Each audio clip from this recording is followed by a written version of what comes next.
Olá, boa tarde. Nós estamos começando mais um Hoje em Dia ao vivo. Eu sou Maria Amélia Ávila e hoje a gente vai falar sobre os fenômenos climáticos, né? A gente teve só nesse ano seca, geada, tempestade, granizo agora e até mesmo tempestade de areia. Então a gente vai conversar aqui hoje com o Lisandro Gemiak. Ele é coordenador do 5º Distrito do INMET, que é o Instituto Nacional de Meteorologia. Ele vai tentar aqui explicar para a gente, né, falar um pouquinho para a gente tentar entender o que está acontecendo com o clima, não só no Brasil, não só em Minas Gerais, mas no mundo todo, né? Então vamos ver se ele já está por aqui, ele já chegou aqui. Vamos convidá-lo aqui para poder esperar ele entrar aqui com a gente, que ele vai, já mandei o convite, né? Assim que ele aceitar. Ei, tudo bom? Oi, boa tarde, tudo bem? Tudo bom, Lisandro? Boa tarde, obrigada por ter Tudo bem, aceitado boa o nosso tarde. convite. De nada, estamos aqui à disposição aí para esclarecer, né, essa loucura que está acontecendo aí, né? Muitos fenômenos adversos, é, muitas adversidades aí do tempo, né, e do clima também, né? Estiagem, geada, baixa umidade, tudo associado aí ao tempo e ao clima e que influencia na nossa vida, né, diretamente, de alguma forma. Uhum, exatamente. Vamos começar pela seca, né? Porque a gente está aí, dizem, né, que essa é a pior seca em 91 anos, ou seja, o que provocou, né, essa seca tão grande? Na verdade, né, o Brasil é um país muito grande, né? Então a gente tem diversos climas diferentes em todo o Brasil. Essa seca foi mais intensa na bacia do Rio Paraná, ali, que pega até uma parte aqui de sul de Minas, Triângulo, do sul e Triângulo, grande parte de São Paulo, Mato Grosso do Sul, ali teve grandes né, de precipitação durante a estação chuvosa. Então, a gente tem uma estação chuvosa assim que é regular, normalmente de janeiro, quer dizer, de outubro a março, né? E no último ano ela foi muito irregular, principalmente para São Paulo e Mato Grosso do Sul, que fazem parte dessa bacia do Rio Paraná.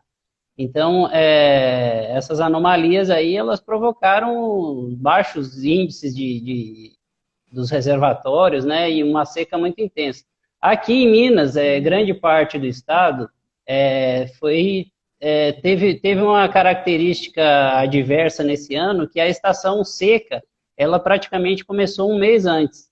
Então, normalmente, parava de chover em meados de abril e esse ano parou de chover em meados de março. Então, por isso que a gente teve aí essa série de incêndios, muita frequência de incêndios, porque teve praticamente um mês a mais de seca, né? Então, esse mês a mais de seca, ele provoca muito impacto aí já, porque quando a gente chega no final da estação seca, que é agora esse período de setembro, outubro, a gente já está com grande parte da vegetação já perdeu as folhas, né? Muita material orgânico que pode ser queimado, então isso impacta na ocorrência de queimadas. E como teve um mês a mais de duração essa estação seca, então a gente tem mais tempo com esse grande quantidade de material muito seco, né? Então muito combustível que pode causar esses incêndios aí que a gente está observando aí, com concentração de fumaça. Então a gente tem essa característica aí de inverno, que o nosso clima, aqui a gente fica geralmente sobre uma alta pressão, né, no inverno. Aham. E esse Não, sistema de alta pressão, ele inibe a dispersão dos poluentes, né? Por isso que a gente fica com essa condição parece que está dentro de uma fumaça, né? Até para respirar, às vezes, porque se você notar uma queimada ou uma coisa assim, você vai perceber que a fumaça ela não sobe em grandes níveis da atmosfera, ela fica concentrada nos baixos níveis. E com isso provoca a concentração da poluição, que além da poluição já normal que a gente tem aqui do grande tráfego de veículos, da poeira, né, que é muito tempo seco, a gente ainda vai ter essa condição das queimadas. Pois é, tem uma pessoa aqui, ele está perguntando o seguinte, o Nestor, a circulação menor de veículos nas estradas e capitais pode ir influenciar na temperatura, uma vez que a poluição diminui? É muito difícil, porque isso é uma escala muito pequena, né? Então, geralmente nas cidades, em relação à temperatura, o que vai mais influenciar, né? O que influencia mais, assim, é a formação de ilhas de calor, né? Principalmente nas metrópoles, cidades maiores, né? Que tiveram ao longo do tempo substituído a sua cobertura vegetal natural, né? Por concreto e asfalto, então tem características diferentes. Mas em termos de variação global, assim, a gente não tem essa relação direta. Quer dizer, até tem, né? Porque o aquecimento global, a teoria é que a emissão de gases do efeito estufa vai fazer com que a temperatura aumente, né? É verdade. Mas os efeitos são dispersos, assim, do aquecimento global. Então, a gente tem essa condição de ter muita... assim, os efeitos, porque na atmosfera tudo está interligado. Então, não adianta a gente pensar que uma coisa não influencia na outra. Então, essas grandes queimadas que tiveram no Pantanal no ano passado e na Amazônia em alguma época, então isso tudo fica interligado no sistema, né? Então, de alguma forma, mesmo que de forma pequena, ele modifica as condições em algumas características da atmosfera que podem provocar anomalias mais... Mas isso é difícil dentro do sistema climático, da gente conseguir relacionar uma causa e uma consequência direta. Porque, por exemplo, assim, a temperatura da superfície, ela é influenciada predominantemente pela energia solar. Só que aí a energia solar, ela varia de acordo com as nuvens. Então, se tiver um tipo de nuvem específico, diminui a energia que chega na superfície e diminui a temperatura. Se tiver uma nuvem, só variando o tipo de nuvem, já pode aquecer mais na superfície. Então, é tudo muito complicado. Assim, o sistema climático ele não é muito trivial da gente entender e separar as causas de efeitos, porque uma coisa influencia na outra, que vai influenciando e vai gerando uma cadeia. Então, algumas coisas têm uns feedbacks, que a gente chama, ou realimentação, que são positivos, e outras têm uma realimentação negativa, né? Então, isso é bem complexo da gente tentar entender. Mas, Sim? Eu ia te perguntar uma coisa. A gente tem aqui em Belo Horizonte ou em Minas Gerais, né, já que é o 5º distrito e vocês lidam com todo o estado, a gente tem equipamentos que conseguem prever essas alterações no clima com muita precisão? O que a gente tem é uma rede de estações meteorológicas. Então, o Instituto Nacional de Meteorologia, ele existe para manter uma rede de estações básicas. Essas redes de estações de informação básica, né, que é um tipo de estação padronizada, que tem o termômetro fica a uma certa altura, os instrumentos são dispostos na mesma condição. Então, esse tipo de estação meteorológica, a gente tem uma rede básica no Brasil todo. Então, no geral, no mundo, a meteorologia é relativamente bem organizada, né? Porque coisas que acontecem nos outros países vão influenciar no nosso tempo e no nosso clima. Então, a gente tem que ter essa interação com outras tecnologias, outros países. Então, para coordenar isso, existe uma organização meteorológica mundial.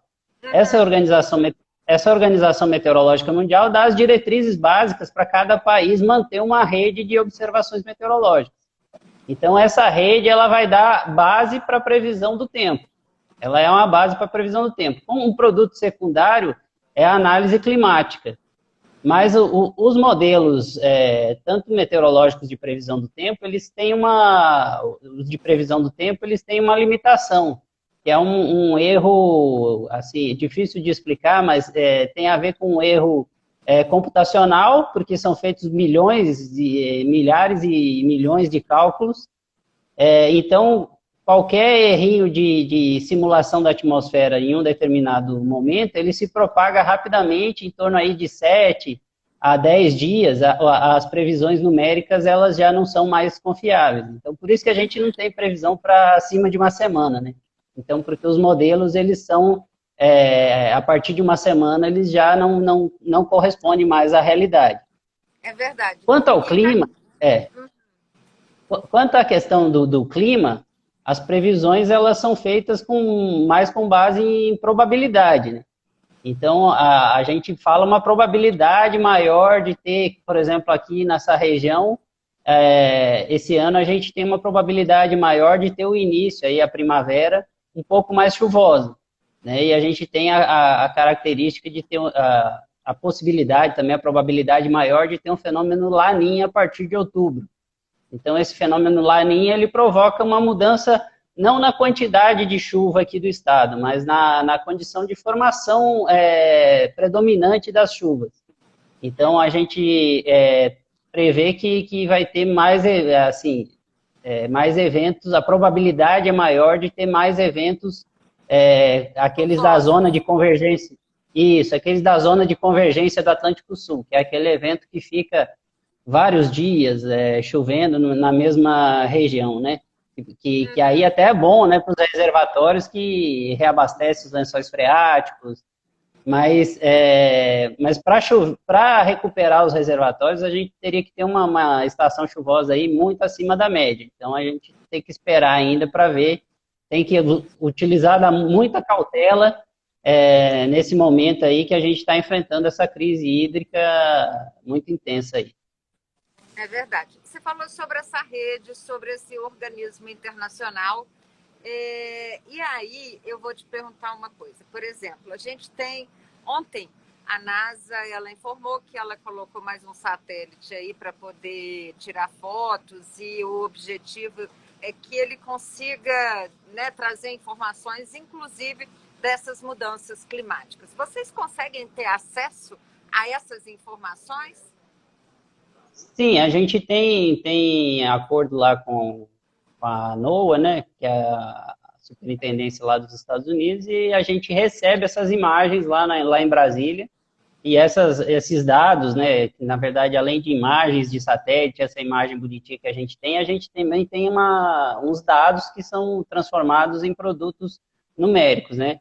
Então, esses dados, eles por acordo internacional, vários países, tem alguns países que ainda não divulgam todos ou não cedem para os outros, mas, no geral, os países membros da OMM, eles têm uma certa obrigação de fornecer essas informações publicamente para os vários usuários mundiais, né?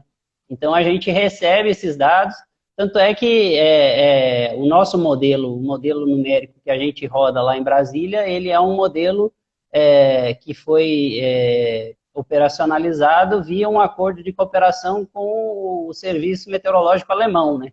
Então, a gente tem essas condições todas aí para receber esses dados de satélite e fazer as análises, né? Então, a gente tem... além das estações, porque em meteorologia, quanto mais informação, melhor. Então, além das estações, aí a gente ainda tem os dados de satélite, né, que são recebidos, tem os dados de radar que a gente analisa também, os radares aqui no Brasil geralmente são da aeronáutica, mas aí também tem esse intercâmbio de dados, né? A gente tem dados de raios, né, tem vários sensores que medem os raios que tocam o chão, né, através de ondas eletromagnéticas que eles emitem.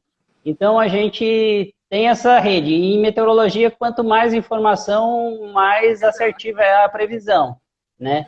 Agora, quantas análises... Até no momento louco, né, Lisandro? Assim, com sim. Na Alemanha, na Bélgica, a gente teve aqui essa seca, ou seja, a gente tem incêndios na Austrália com muita frequência. Então, a gente está vendo muito louco, né? E o problema é que às vezes a nossa memória é meio falha, né? A gente teve aqui em Belo Horizonte, por exemplo, um evento bem catastrófico aí, em janeiro do ano passado, né? que só em janeiro choveu 900 e tantos milímetros aqui de chuva, né? Só para ter uma ideia, então, em 2019, choveu 900 e poucos milímetros no ano todo. E aí, só em janeiro de 2020, já choveu tudo que choveu no ano anterior. Talvez foi a sorte, né? Porque essa água toda, ela escoou e encheu lá o reservatório de Três Marias, né? Então, se a gente pegar aí os níveis dos reservatórios, vai ver que Três Marias ainda está segurando um pouco de água lá. Mas, então, a gente está observando aí mais recentemente, aqui na operação de previsão do tempo diária, né? Porque a previsão ela é atualizada aqui normalmente 2 vezes por dia, pelo menos pela manhã e pela tarde a gente confere para ver se os modelos estão mesmo batendo com o que está sendo observado e atualiza a previsão se for o caso, né, se a gente identificar.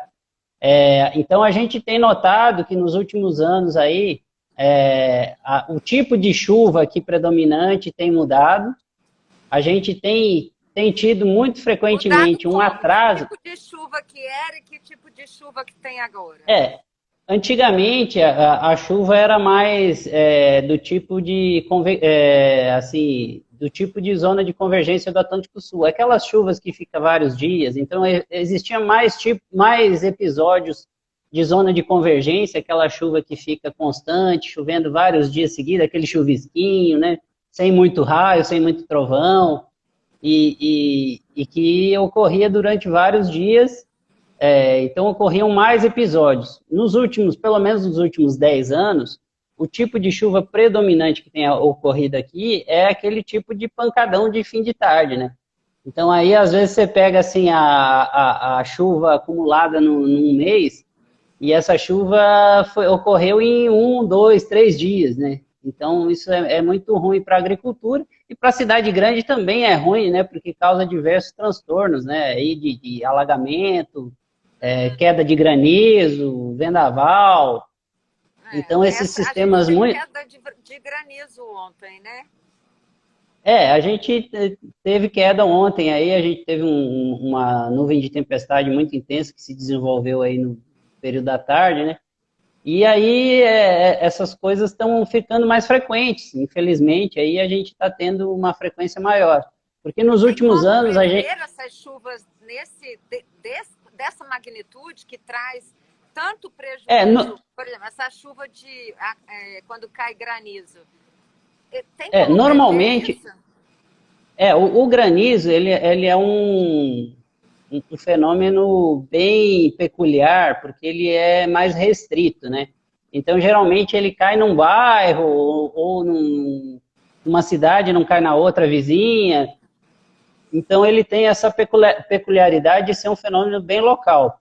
Normalmente, o que a gente faz é um aviso meteorológico, uma previsão, que engloba uma área maior, né? Então, às vezes, até a gente recebe algumas reclamações aqui. Não, eu recebi o aviso aqui que ia ter tempestade, ia ter granizo, não sei o quê, mas não aconteceu nada. Mas na cidade vizinha, aconteceu. Então, a gente considera que o aviso foi acertado, né? Porque a gente tem que pecar pela prevenção, né? Sim. Então, mas com relação ao granizo, só é possível prever se estiver monitorando com o radar meteorológico, e mesmo assim em torno de 1 hora, 2 horas antes no máximo. Então a gente não tem grandes condições de ter essa mudança aí, essa previsão com muita assertividade, né? E quem sabe um dia com os novos satélites aí que forem lançar e com as novas tecnologias a gente consiga, mas por enquanto com a tecnologia que a gente tem, a gente consegue dar uma tendência para uma área maior. E dentro dessa área, então, a gente pode ocorrer em pontos isolados o granizo.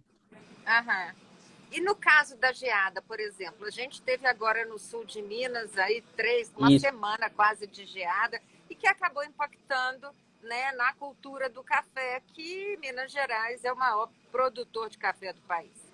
Então, sim. Isso vocês conseguem prever melhor do que o granizo? Isso.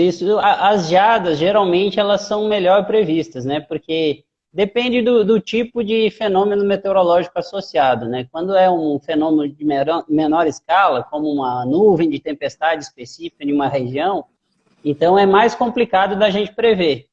Quando a gente pega essas massas de ar muito grandes, né, como foi o caso dessas massas, a gente conseguiu avisar assim com 2, 3 dias de antecedência, a gente já emitiu um aviso meteorológico, então os agricultores que ficaram ligados, aí eles conseguiram tomar algumas medidas para mitigar um pouco essa onda de frio. Mas fazia pelo menos aí uns 10 anos que não tinha uma onda de frio tão intensa como foi essa desse ano.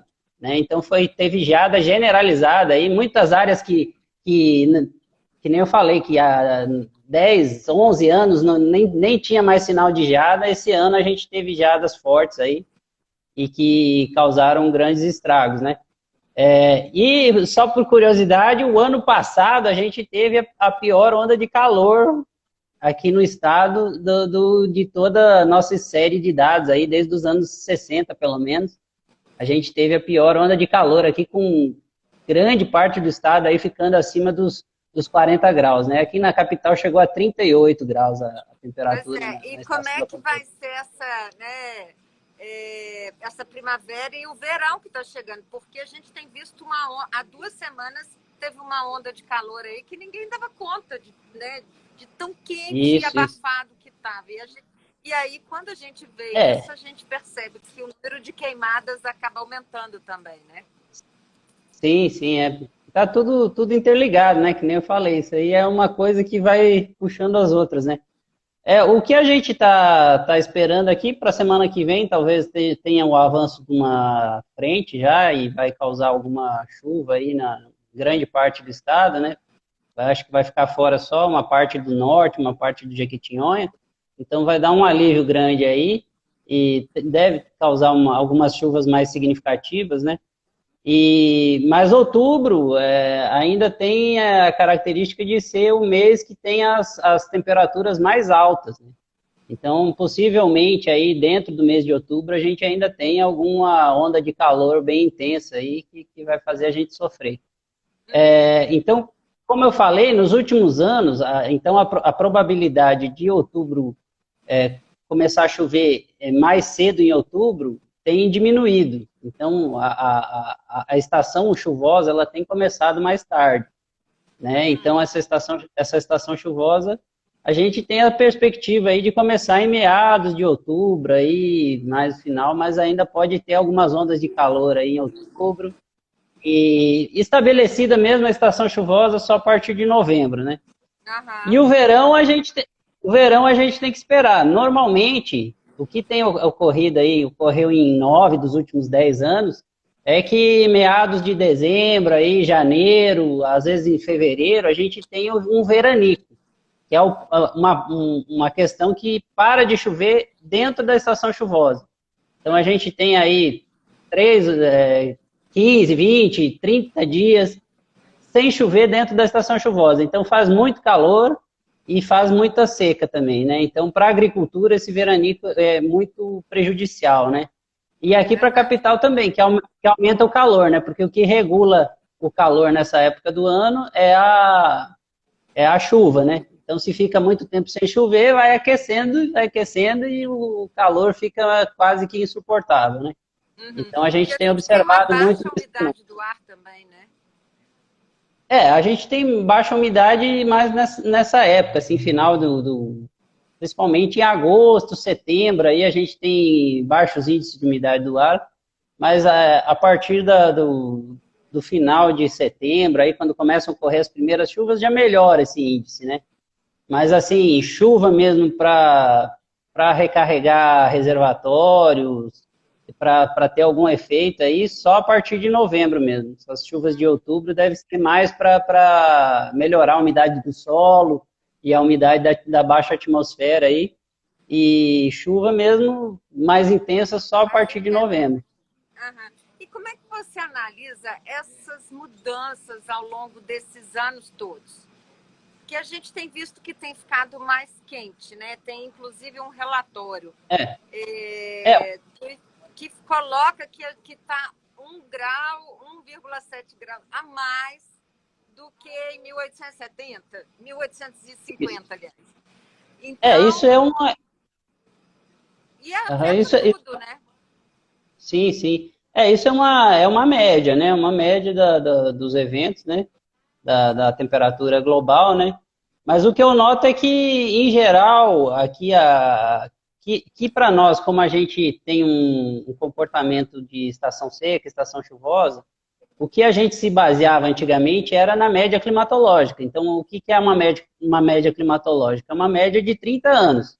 Então, a gente pega aqui janeiro, em 30 anos, um ano choveu 300, outro ano choveu 500, outro ano choveu 400, então você pega a média desses 30 anos, aqui fica em torno de 300 e poucos milímetros. Só que o que tá, aí você botava assim, não, vai chover mais ou menos nisso, né? Então sempre chovia, se você botar 300 milímetros, 250, 350, e ficava, né, mais ou menos nesse nível.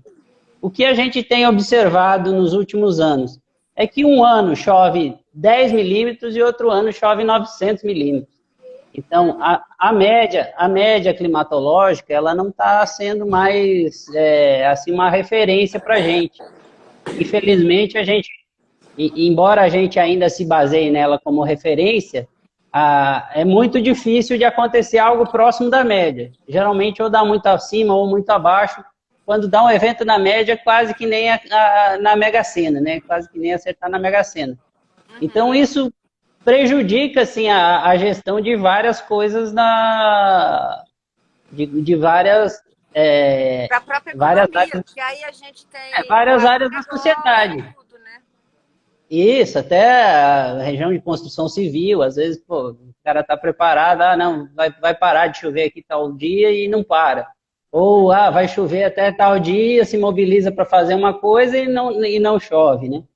Então, a gente tem observado aí que cada vez mais os eventos extremos estão ficando mais extremos mesmo. Então, a gente tem aí o exemplo da chuva de janeiro do ano passado, que foi um evento muito catastrófico. Em 2012, eu lembro que eu estava aqui na previsão do tempo, né, e a gente teve um recorde de temperatura máxima, em 2012. Aí, na época, vários jornalistas aqui ligando, não, recorde de temperatura em Belo Horizonte. Na época, eu estava meio começando aqui no serviço, né, não fazia pouco tempo que eu estava aqui. Eu disse, não, isso aí, 2012, a outra que teve foi lá nos anos 80. Demorou 20, 30 anos para bater esse recorde de temperatura máxima. Isso aí deve demorar mais uns 20 ou 30 anos agora para ser repetido. Aí, quando foi em 2015... né? Não, quando foi em 2015, já deu outro recorde. Já quebrou esse de 2012. E quando foi o ano passado, já quebrou esse de 2015. Então, a gente está tendo esses eventos assim extremos mais frequentes.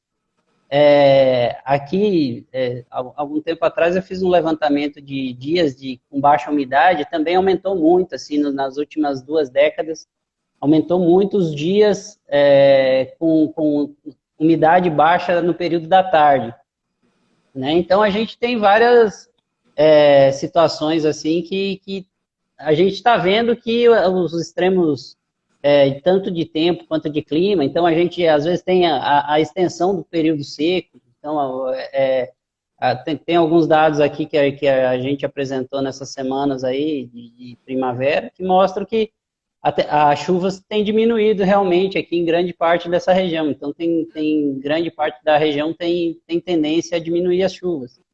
Então, Lisandro, e a causa seria realmente... Desculpa te interromper, mas a causa dessa loucura toda seria realmente o efeito estufa? Que nem eu te falei, né? Na atmosfera, uma coisa vai interagindo com a outra, né? Tudo junto. Então, a gente tem a variabilidade climática natural, e dentro dessa variabilidade climática natural, tipo, não existisse o ser humano, não existisse cidades, grandes conglomerados de pessoas, o clima ia ter uma variação normal. Ele ia ter os seus altos e baixos, um ano ia ter. O problema é que, tipo assim, na atmosfera, tudo são ondas, né? Então, a gente tem uma série de ondas. Então, um ano faz muito frio, outro ano faz um pouco mais de calor, outro ano... Só que essas ondas são de diferentes amplitudes e diferentes frequências, né? Então, tem a variação durante o dia, tem a variação durante o ano, tem a variação durante decadal, né, a cada 10 anos, tem a variação a cada 100 anos. Então, o que a maioria dos estudos que são apresentados pelo IPCC lá concorda é que o ser humano está influenciando na temperatura global. Então, se essa influência da temperatura global normal pegar com uma fase positiva da variabilidade natural, então a gente tem uma amplificação dessa variabilidade que já seria natural. Não sei se eu consegui explicar. Sim, sim. Pois é, então isso acontece na atmosfera, é tudo junto. Então tem a natural, tem a artificial, né, do homem, antropogênica, a fase antropogênica, as influências antropogênicas. Então tudo isso é junto e é uma engrenagem muito complexa, né? E não tem como separar os efeitos, né? Porque, por exemplo, a gente tem um efeito assim, se for confirmado que está ocorrendo o aquecimento global, como já está, os dados mostram isso, né? Que a temperatura do planeta está aumentando. Como a gente tem uma grande parte do planeta coberta por oceanos, a gente vai ter mais evaporação, né? A temperatura da superfície mais alta, mais evaporação. Mais evaporação, a gente vai ter mais nuvens. Aí mais nuvens pode ser mais tempestades. Mas aí vai depender do tipo de nuvem que vai formar. Então a gente tem a nuvem com mais tempestades e tem a nuvem que forma cristais de gelo lá na alta atmosfera que vai refletir essa radiação de volta para o espaço e vai diminuir a temperatura da superfície. Então é um jogo muito complexo. Então mudando qualquer uma dessas variáveiszinhas, é um equilíbrio meio delicado, assim. Então a gente pode ou somar muito ou diminuir muito. Uhum. Então, bem complicado isso, né? É um sistema bem complexo, assim. O sistema climático é um sistema bem complexo porque tem várias interações de todos os lados. E como esse exemplo que eu dei das nuvens, então a temperatura influencia na nuvem que influencia de volta na temperatura. Então isso complica muito o sistema, né?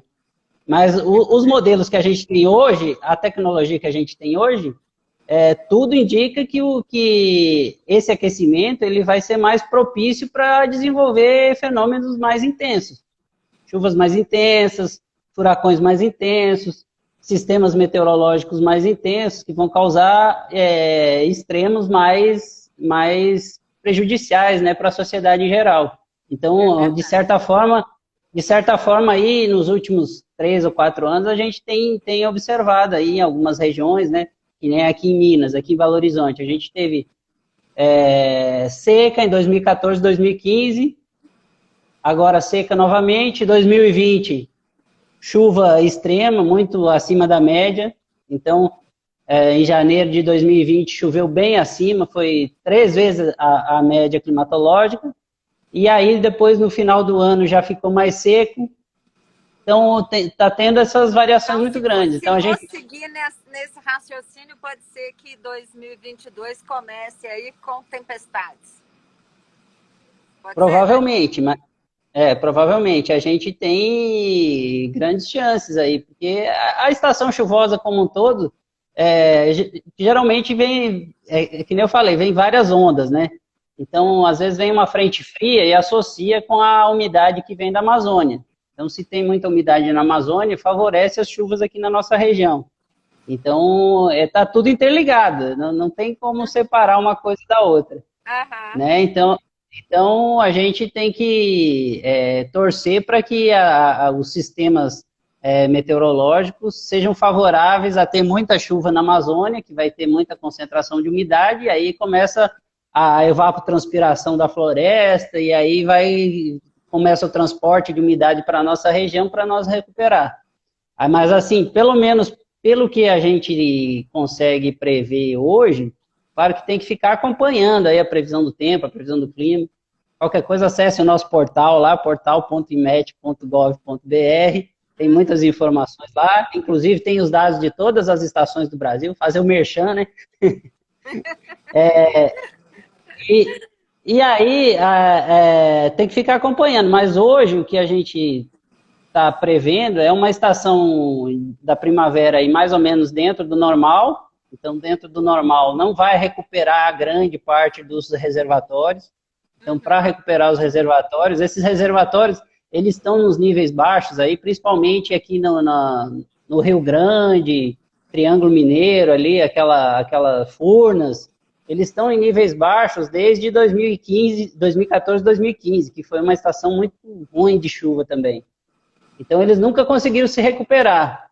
Então, para recuperar, a gente teria que ter uma estação chuvosa muito acima da média. Então, a gente tem que... Não tem jeito, não. A gente tem que economizar energia, economizar água, porque pode ser que falte. Bom, a gente espera que não, né? Lisandro, muito obrigada pela sua participação aqui. Por nada, estamos à disposição aqui no Instituto Nacional de Meteorologia. Qualquer dúvida, questão, ou mesmo para previsão do tempo diariamente, a gente está aqui sempre disponível, na medida do possível, para prestar os esclarecimentos aí. Estou à disposição aí, se quiser falar de mais algum assunto meteorológico, sempre que surgir, eu estou à disposição. Muito obrigada mesmo. Eu conversei aqui com o Lisandro Gemiak, que é o coordenador do 5º Distrito do IMET, que fica com a sede aqui em Belo Horizonte. Essa live ela fica salva, se qualquer pessoa tiver alguma dúvida, pode acessar o IGTV do Instagram aqui, ou se quiser informações sobre o tempo, pode procurar lá no IMET, do jeito que o Lisandro falou aí, que é portal.imet.gov.br. Ou então, se quiser mais informações, pode entrar também no portal do jornal Hoje em Dia. Muito obrigada pela sua participação, obrigada pela participação de todas as pessoas que nos acompanharam aqui. Uma ótima noite para você, Lisandro. Tá joia, uma boa noite para todo mundo aí. Obrigado aí pela oportunidade. Um abraço. Muito obrigada. Um abraço para você também. Hoje em Dia ao Vivo tem o apoio das Faculdades Kennedy Promove e a gente volta amanhã. Tchau, tchau. Tchau.